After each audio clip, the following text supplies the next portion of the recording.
Shalom, selamat pagi Bapak Ibu Saudara-saudari kasih Tuhan. Kita dengar-dengaran kembali firman Tuhan, mari kita berdoa.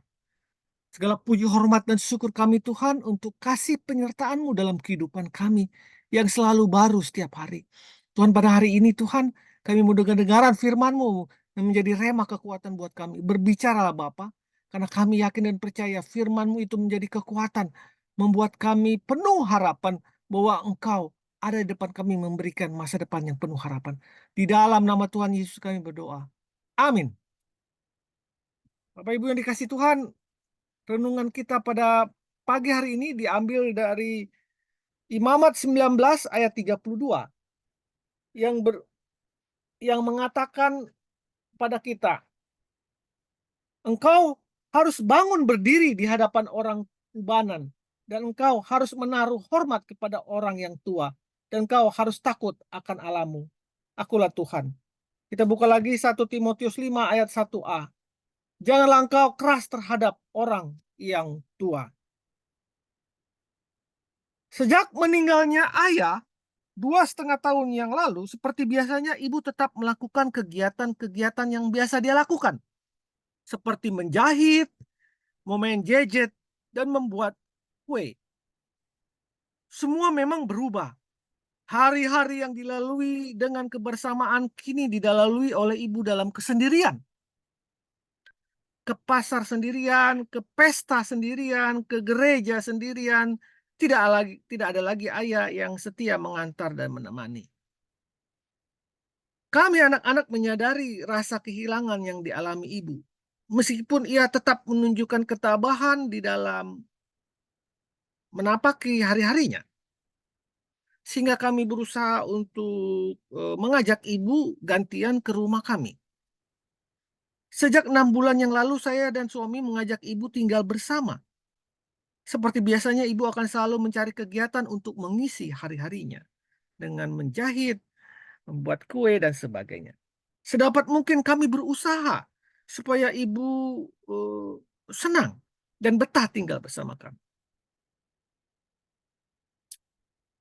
Kemudian suatu hari dia bertanya, bagaimana dengan kabar Ibu Heni ya, yang di kampung ya, yang ditinggal mati suaminya?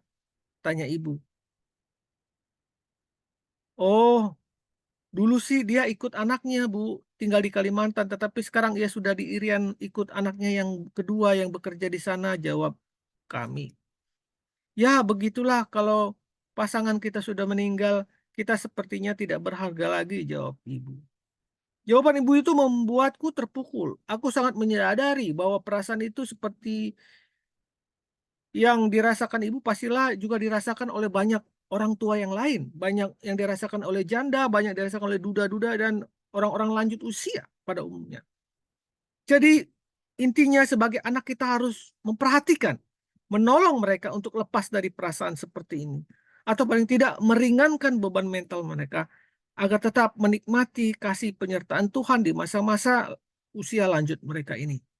Apa yang dapat kita lakukan sebagai seorang anak? Pertama, tetaplah menunjukkan sikap hormat.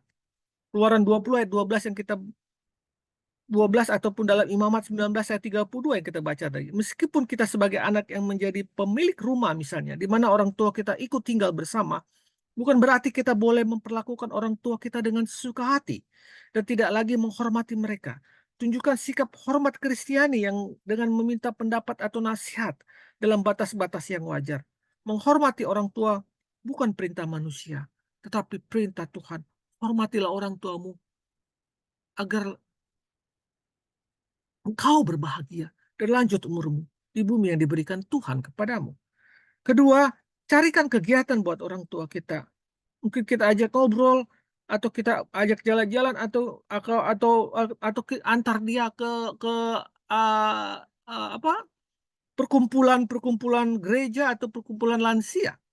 Kita kasih waktu untuk itu mengantar dia agar dia tidak akan tenggelam dalam kesepian dan masuk ke dalam lembah mengasihani diri sendiri. Ketiga, buatlah mereka merasa berarti. Salah satu faktor yang membuat orang tua merasa tidak berarti adalah karena ia tidak bisa lagi memberikan apa-apa dan dibiayai oleh anaknya. Jadi bersyukurlah kalau orang tua masih bisa menghasilkan uang dan bisa memberi. Itu dia berarti dia masih berarti. Dan bagi orang tua yang tidak berarti lagi, kita sebagai anak bisa menghargai apa yang orang tua berikan kepada kita. Entah apapun itu, terimalah bantuan dari orang tua itu atau pemberian yang ia tawarkan. Atau jumlahnya tidak seberapa. Tunjukkanlah penghargaan kepada orang tua dan rasa terima kasih atas pemberiannya mungkin kepada cucu-cucu, pada anak-anak kita. Dan kita ajarkan buat anak-anak kita untuk menghargai kakek nenek mereka. Mari kita berdoa. Tuhan, beriku hati yang bijaksana agar aku dapat memperlakukan orang tua dengan baik. Berkatilah orang tuaku dengan sukacita. Dalam nama Tuhan Yesus aku berdoa. Amin. Adalah kewajiban orang tua membesarkan anak dan kewajiban anak menghormati serta mengasihi orang tua sampai akhir hidupnya.